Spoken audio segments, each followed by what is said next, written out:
Hey guys, welcome back to my channel Kriti and mom. అందరు ఎలా ఉన్నారు? నేనైతే చాలా బాగున్నాను. ఈరోజు వీడియో వచ్చేసి హోమ్ రెమెడీస్ అండి. హోమ్ రెమెడీస్ ఎవరికి అంటే చిన్న పిల్లలకి, న్యూ బోర్న్ బేబీస్కి కోల్డ్ కానీ కాఫ్ కానీ వస్తే ఏం చేయాలి అనేది ఈరోజు వీడియోలో అయితే మీతో డిస్కస్ చేస్తాను. నార్మల్గా ఏం చెప్తారు అంటే ఒక ఒక 1 ఇయర్లో 8 to 10 టైమ్స్ అయితే బేబీస్కి కోల్డ్ కానీ అంటే జలుబు కానీ దగ్గు కానీ రావడం అనేది కామన్ అనమాట. సో అది వచ్చినంత మాత్రం భయపడాల్సిన అవసరం ఏమీ లేదు. దానివల్ల వాళ్ళకి ఇమ్యూనిటీ సిస్టమ్ అనేది పెరుగుతూనే ఉంటుంది. ఎక్కువగా మెడిసిన్స్ వేయకుండా దాని అందరికి అదే క్యూర్ అవుతూ ఉంటుంది కదా. ఇమ్యూనిటీ సిస్టమ్ పెరుగుతుంది, ఆ వైరస్ మీద ఫైట్ చేసేటువంటి స్ట్రెంగ్త్ వాళ్ళకు ఉంటుంది. అండ్ నార్మల్గా మనం చూసుకుందాం, ఎక్కువగా జలుబు వచ్చేసింది అనుకోండి, ఏం చేస్తాం? యాంటీబయాటిక్స్. డాక్టర్ దగ్గరికి వెళ్తే కంపల్సరీ యాంటీబయాటిక్స్ ఇస్తారు, అది వేయాల్సిందే. అది వేసేటప్పుడు మన బాధ అంతా ఇంత కాదు యాజ్ అ పేరెంట్స్గా. సో దానికన్నా వస్తుంది కొంచెం సిమ్టమ్స్ అలా అనిపించగానే మనం హోమ్ రెమెడీస్ ఏమైనా ట్రై చేసి నార్మల్గా క్యూర్ అయితే చాలా బెటర్ కదా. చూసుకుంటే మనకి కొంచెం అరే ఈరోజు గరగరా అనిపిస్తుంది అన్న, ముక్కు పట్టేసింది, వెదర్ చేంజ్ అయింది కాబట్టి కోల్డ్ అనేది కామన్ అనమాట. మనకొస్తే ఏం చేస్తాం అనేది కూడా మనం చూసుకుంటే, ఏం చేస్తాం? ఒకవేళ దగ్గు కానీ జలుబు కానీ ఉంది, పట్టేసింది, గరగరా అంటుంది అన్నప్పుడు చక్కగా ఒక లవంగాయ పెట్టేసుకుంటాం, లేకపోతే సాల్ట్ వాటర్ని గార్గిలింగ్ చేస్తాం, లేకపోతే స్టీమ్ పెట్టుకుంటాం, పసుపు వేసుకొని విక్స్ రాసుకుంటాం. సో అలానే బేబీస్ కూడా హోమ్ రెమెడీస్ ఉంటాయి కదా.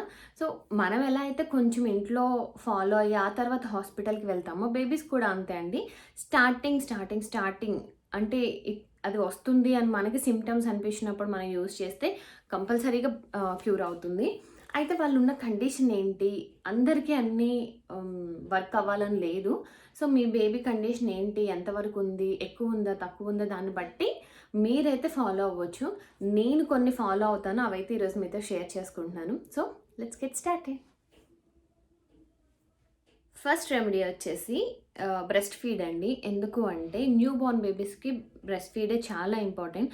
వాళ్ళు ఎంత మిల్క్ తాగితే అంత మంచిదన్నమాట. బికాస్ బ్రెస్ట్ మిల్క్లో అందరికీ తెలిసినట్టు యాంటీబాడీస్ ఉంటాయి, అవి ఆ వైరస్ని కూడా కిల్ చేయడానికి చాలా యూజ్ అవుతుంది. 6 months లోపు వాళ్ళు ఇంకా పాలు తప్ప ఇంకేం తీసుకోవడానికి లేదు. 6 months తర్వాత అంటే అది వేరే.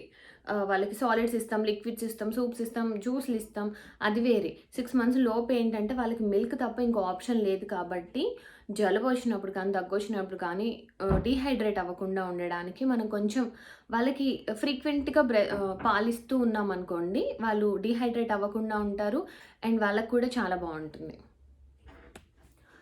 ఓకే, సెకండ్ రెమెడీ వచ్చేసి స్టీమ్ అండి. స్టీమ్ మనకి ఎంత యూజ్ అవుతుందో బేబీస్ కూడా అంతే యూజ్ అవుతుంది. మీరు నన్ను అడగవచ్చు, న్యూ బోర్న్ బేబీకి 1 month బేబీకి స్టీమ్ ఎలా ఇవ్వాలి, మీరు ఇస్తారా అని. ఎస్ అండి, నేనైతే నా బేబీకి ఇచ్చాను. ఒకేసారి మేము హైదరాబాద్ నుంచి ఖమ్మం వచ్చేసరికి బేబీకి అయితే కోల్డ్ వచ్చేసింది. వెదర్ చేంజ్ వల్ల, వాటర్ చేంజ్ వల్ల, what ever it is, change అవ్వడం వల్ల అయితే కోల్డ్ వచ్చింది. సో అది ఎలా తగ్గిందనేది నేను వేరే చెప్తాను. బేబీకి స్టీమ్ ఇచ్చానా లేదా అంటే స్టీమ్ అయితే ఇచ్చాను. స్టీమ్ ఇవ్వడానికి చాలా ఆప్షన్స్ ఉన్నాయండి. నేనైతే ఎలా ఇచ్చానంటే, ఒక గిన్నెలో మన ప్లెయిన్ వాటర్ దాంట్లో ఏమి యాడ్ చేయొద్దు, టర్మరిక్ కానీ విక్స్ ఏది యాడ్ చేయొద్దు, మనం యాడ్ చేసుకున్నట్టు ప్లెయిన్ వాటర్ని జస్ట్ బాయిల్ చేసి ఫస్ట్ మనం చూసుకోవాలన్నమాట. ఆ స్టీమ్, ఆ వేడి ఎంత దూరం నుంచి మనం బ్రీత్ చేయగలుగుతున్నాం చూసుకొని బేబీకి కూడా అంత దూరం నుంచి ఒక్కసారి స్టీమ్ అయితే పట్టించవచ్చు. దానివల్ల వాళ్ళకి ఎయిర్వేస్ అన్ని నోస్ బ్లాక్ అయి ఉంటుంది కదా, ఆ బ్లాక్ అంతా రిలీఫ్ అయిపోయి ఎయిర్వేస్ అన్నీ కూడా ఓపెన్ అయిపోయి చాలా బాగుంటుంది. సో స్టీమ్ అనేది ఇంకా చాలా రకాలుగా కూడా ఇవ్వచ్చండి. కొంతమంది ఇది గిన్నె కాలుతుందేమో అని భయపడే వాళ్ళకి ఈ మధ్య స్టీమ్ ఇవ్వడానికి మెషిన్స్ కూడా వచ్చాయి. వాటర్ పోసేసి స్విచ్ చేస్తే బాయిల్ అవుతూ ఉంటాయి అనమాట. కన్సోల్ సంథింగ్ ఏదో అంటారు. సో దాన్ని యూస్ చేయొచ్చు. అండ్ ఇంకా ఈజీ ఏంటంటే, చక్కగా గీజర్ ఆన్ చేసి వాష్రూమ్లో రన్నింగ్ ట్యాప్ వదిలేసామంటే ఎంత స్టీమ్ అయిపోతుంది కదా హాట్ వాటర్కి. ఒక 10 నిమిషాలు అలా ఉంచితే వేడి అంతా ఆవిరి పట్టిన తర్వాత కూడా బేబీని తీసుకెళ్తే వాళ్ళకి కొంచెం రిలీఫ్ ఉంటుందన్నమాట. సో సెకండ్ బెస్ట్ ఆప్షన్ ఏంటంటే స్టీమ్. మీకు ఎన్నిసార్లు వీలైతే అన్నిసార్లు అయితే స్టీమ్ ఇవ్వచ్చు, బట్ ప్లెయిన్ వాటర్తో. అండ్ చెక్ చేసుకోండి, అస్సలు దగ్గరికి వెళ్ళొద్దు అండ్ ఎక్కువ వేడి కూడా పెట్టకూడదు. కొంచెం న్యూ బోర్న్ బేబీస్ కదా, కొంచెం అలానే ట్రీట్ చేసి కొంచెం జాగ్రత్తగా అయితే స్టీమ్ పట్టచ్చు. థర్డ్ రెమెడీ నేను యూజ్ చేసేది ఏంటి అంటే మస్టర్డ్ ఆయిల్ మసాజ్. ఇది యాక్చువల్గా నాకు అస్సలు తెలియదండి. ఇదంతా నాకు కృతి టైంలో నేను ఏం చేశాను అనేది అయితే నేను గుర్తెచ్చుకొని మరీ చేసుకుంటున్నాను. బికాస్ అప్పుడు కృతి చిన్నప్పుడు నా ఫ్రెండ్ రాజస్థానీ అనమాట. తను చెప్పింది ఈ టెక్నిక్ ఇప్పుడు నేను చెప్పేది మస్టర్డ్ ఆయిల్ మసాజ్ అనేది. వాళ్ళు హోమ్ రెమెడీస్ చాలా బాగా చేస్తారు. సో తను చాలా నాకు చెప్పింది. దాంట్లో ఇది చాలా చాలా చాలా చాలా చాలా ఇంపార్టెంట్ అనమాట. మస్టర్డ్ ఆయిల్ని కొంచెం గిన్నెలో వేడి చేసి వాళ్ళ అరిచేతులకి అండ్ పాదాలకి అంటే అరికాళ్ళకి, చిన్నపిల్లలు కదా, అరికాళ్ళకి అరిచేతులకి చక్కగా మసాజ్ చేసామనుకోండి, వేడి వస్తుంది. అంటే వామ్గా కొంచెం వామ్ చేసిన ఆయిల్ని పెట్టేసి రబ్ చేస్తే ఎక్కువ వాళ్ళకి హీట్ జనరేట్ అవుతుందన్నమాట. ఇది నైట్ చేయాలి బిఫోర్ స్లీప్. పడుకునే ముందు కొంచెం అలా మసాజ్ చేసి పడుకోబెడితే చక్కగా నిద్రపోతారు. అండ్ తను చెప్పింది ఏంటి అంటే మస్టర్డ్ ఆయిల్తో మసాజ్ చేయడం వల్ల ఏదైతే తెమడ అదంతా ఉంటుందో అది వాళ్ళకి మోషన్లో ఫ్రీగా వెళ్ళిపోతుందంట. సో నేనైతే ఇప్పటికీ కూడా మస్టర్డ్ ఆయిల్ని లైట్గా వేడి చేసి అరికాలకి అరిచేతులకి అయితే మసాజ్ చేస్తుంటాను. ఫోర్త్ రెమెడీ వచ్చేసి Nasoclear or saline nasal spray అండి. డాక్టర్ నాకు పర్టికులర్గా రికమెండ్ చేసింది ఇది నా బేబీకి. ఓకే, ఇది ఏం లేదండి, జస్ట్ సాల్ట్ వాటర్ అనమాట. దీన్ని కొంచెం వాళ్ళకి నోస్ బ్లాక్ అయినప్పుడు కొంచెం లైట్గా స్ప్రే చేస్తే అగైన్ వాళ్ళకి బ్లాక్ నోస్ అనేది రిలీఫ్ అయిపోయి గాలి పీల్చుకోవడానికి ఈజీగా ఉంటుంది. ఇది ఎప్పుడు కూడా స్ప్రే చేయొద్దు, ఎక్కువగా అయితే యూజ్ చేయొద్దు. నార్మల్గా ఇది నాకు డెలివరీ అయినప్పుడే ఇచ్చారు హాస్పిటల్లో. ఎలా అంటే బ్రెస్ట్ ఫీడ్కి ముందు కంపల్సరీ వేయమని చెప్పారనమాట. ఎందుకు అంటే ఏమన్నా బ్లాక్ అయి ఉంటే నోస్ వాళ్ళ బ్రీతింగ్ ప్రాబ్లం అవుతుంది అండ్ అది ఫీడింగ్ మీద ఎఫెక్ట్ పడుతుంది అని చెప్పేసి బిఫోర్ ఫీడ్ ప్రతిసారి కూడా వేయమని చెప్పారు. బట్ ఇప్పుడు ఆల్రెడీ 1 month కదా, ఇప్పుడైతే నేను ఎక్కువగా యూజ్ చేయట్లే. ఇప్పుడు జలుబు ఉన్నప్పుడు కూడా ఎక్కువగా యూజ్ చేయొద్దనే చెప్పారు. ఎలా అంటే వాళ్ళకి బ్రీతింగ్కి ఇబ్బంది అయ్యి ఏడుస్తున్నా, ఎక్కువ గుర్రు వచ్చినా, లేకపోతే ఏడుస్తున్నా అలా అప్పుడు కొంచెం వేస్తే సరిపోతుంది. కొంచెం ఫ్రీ అయిపోయి వాళ్ళు నిద్రపోవడానికి కూడా బాగుంటుందన్నమాట. ఇది జస్ట్ సాల్ట్ వాటర్ అండి, ఇదేమీ ఏమంటారు, ఏం మెడిసిన్ కాదు, జస్ట్ సాల్ట్ వాటర్ అంతే. 20 ml వచ్చేసి మనకి 44 రూపీస్ ఉంటుంది. ఈజీగా అవైలబుల్గా దొరుకుతుంది. సో ఇది చక్కగా యూజ్ చేయొచ్చు న్యూ బోర్న్ బేబీస్కి. ఫిఫ్త్ రెమెడీ నేను చాలా తక్కువగా ఏమంటారు పాటించేటువంటి రెమెడీ, బట్ మంచిగా వర్క్ అయితే అవుతుంది. బట్ నా భయానికి నేను అస్సలు చేయను అనమాట. ఏంటంటే హాట్ క్లాత్ ప్రెస్ అనమాట. ఒక కాటన్ కర్చీఫ్ కానీ ఏదైనా గుడ్డ తీసుకుని, ఇది కూడా అగైన్ నా ఫ్రెండ్ చెప్పింది నాకు, రాజస్థానీ. తనున్నప్పుడైతే తనే చేసింది, నేను ఎప్పుడు కృతికి చేయలేదండి. కాటన్ క్లాత్ తీసుకొని దాన్ని ఐరన్ బాక్స్తో ఒకసారి ఇలా ప్రెస్ చేస్తే కొంచెం వార్మ్ అవుతుంది కదా, దాన్ని చెస్ట్ మీద అండ్ బ్యాక్ ప్రెస్ చేసేదన్నమాట. ఇన్ కేస్ ఒకవేళ ఐరన్ బాక్స్తో పెట్టడం అలా ఇబ్బంది అంటే ఇప్పుడే మనం కుక్ చేసిన ఇప్పుడు కుక్కర్ ఉంటుంది, వేడిగా ఉంటుంది కదా, ఒకసారి దానికి అంటించి పెట్టచ్చు అనమాట. బట్ ఇక్కడ కూడా కంపల్సరీ వాళ్ళకు పెట్టే ముందు మనం చెక్ చేసుకోవాలి.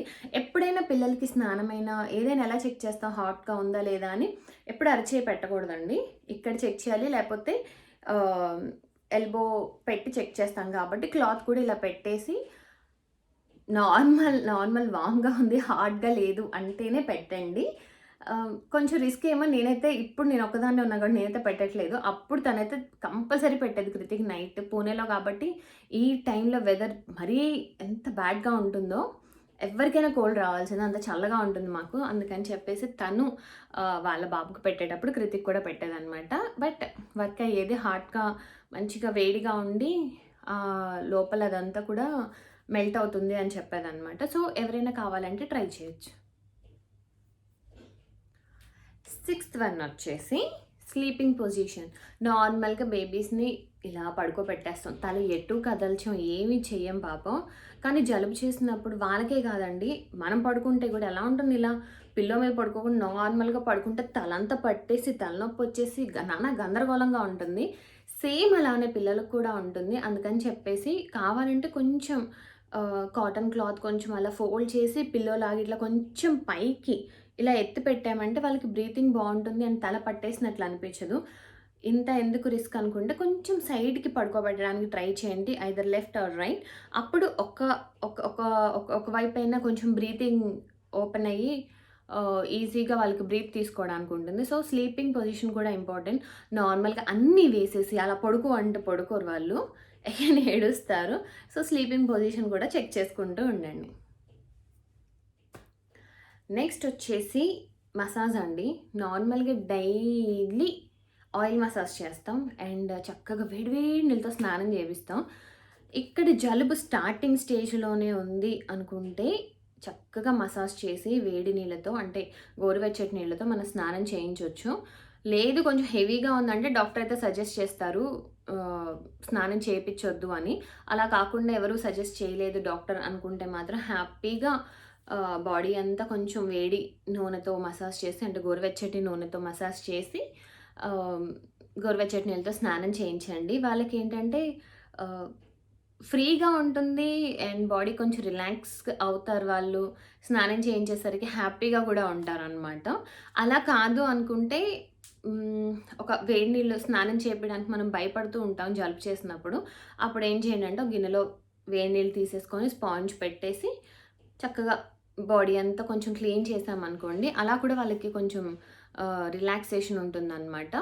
సో, అలా మనం హ్యాపీగా ఇంట్లోనే హోమ్ రెమెడీస్‌తో జలుబు కానీ, దగ్గు కానీ తగ్గించుకోవచ్చు.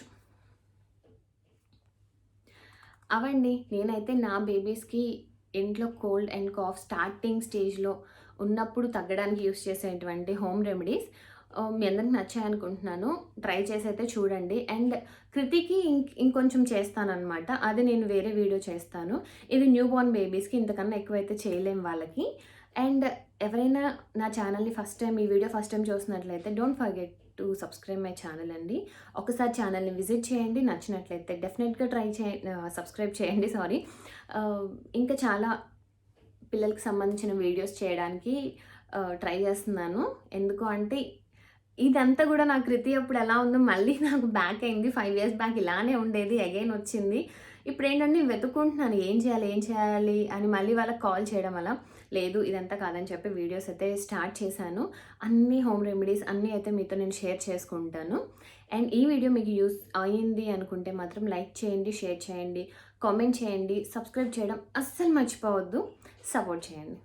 Bye bye.